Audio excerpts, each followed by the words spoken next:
Begitu kita siap untuk dikirim ke dunia, semua yang terjadi dalam hidup kita, semuanya udah ada kontrak dari awal. Dan kita sudah deal dari awal.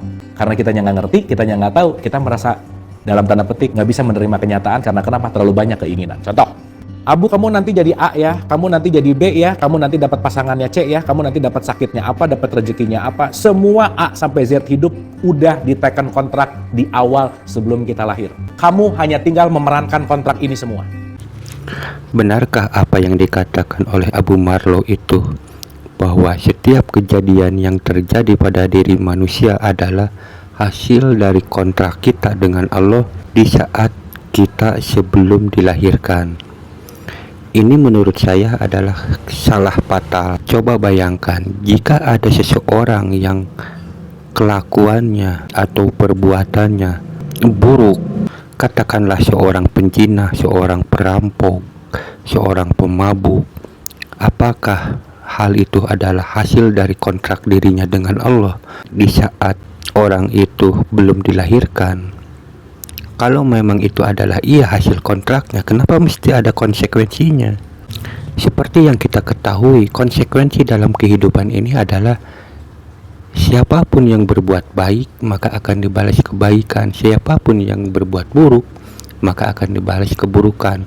Nah, dalam hal ini mungkin gak seseorang akan membuat sebuah kontrak yang dimana hasilnya akan mendapatkan suatu keburukan?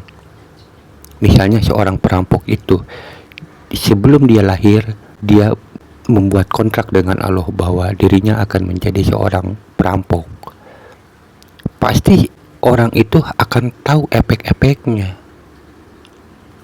Karena tidak mungkin kalau dia itu tidak tahu akibat dari pekerjaannya itu buruk, tidak mungkin orang itu mau kontrak. Jika orang itu tahu bahwa hasil dari kontraknya itu akan menghasilkan sesuatu keburukan, tidak mungkin akan terjadi kontrak.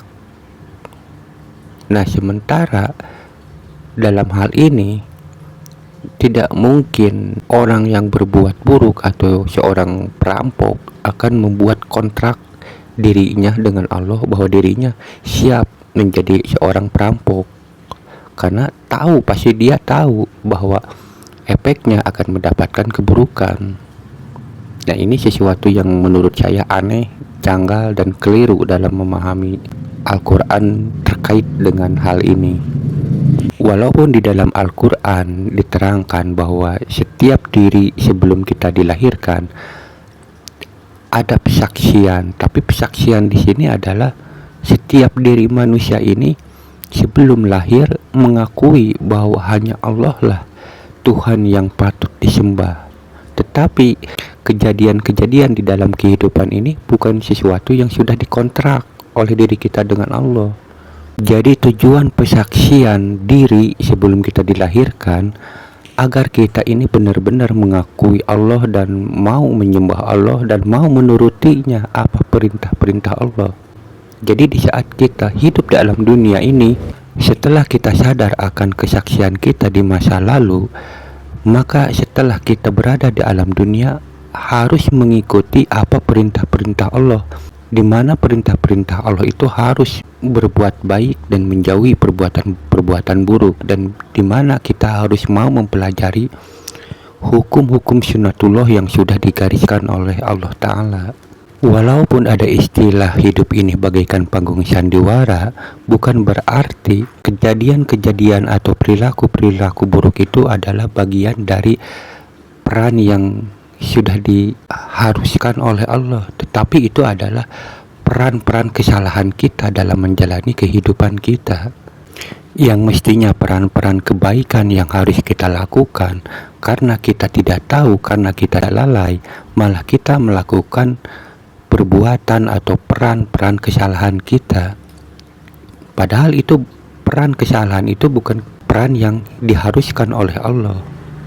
Jadi intinya, apapun yang terjadi dalam hidup kita ini itu adalah hasil dari perbuatan kita sendiri,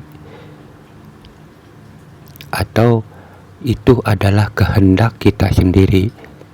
Allah hanya memberikan fasilitas-fasilitas yang kita inginkan. Kita mau baik, mau buruk, mau kaya, mau miskin, mau pintar, mau bodoh, itu tergantung diri kitanya sendiri.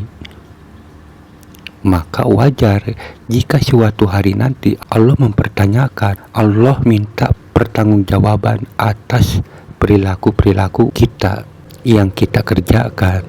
Dan di sini jelas Allah akan terlihat maha adilnya. Jika semua atau apapun yang terjadi pada diri kita itu adalah akibat dari keinginan kita.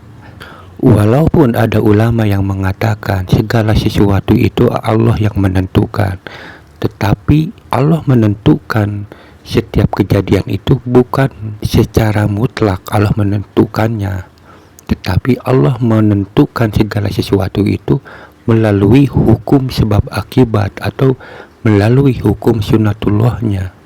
Karena pada diri setiap manusia itu sudah diberikan kebebasan, dan kebebasan inilah yang akan dipertanyakan oleh Allah.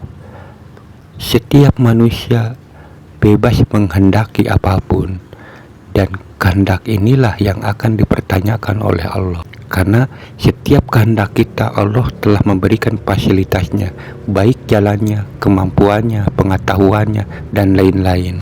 Maka jelas apa yang dikatakan oleh Abu Marlow bahwa setiap kejadian yang terjadi pada diri kita adalah kontrak diri kita dengan Allah, itu adalah sesuatu yang salah. Semoga video singkat ini bisa dipahami oleh kita semua.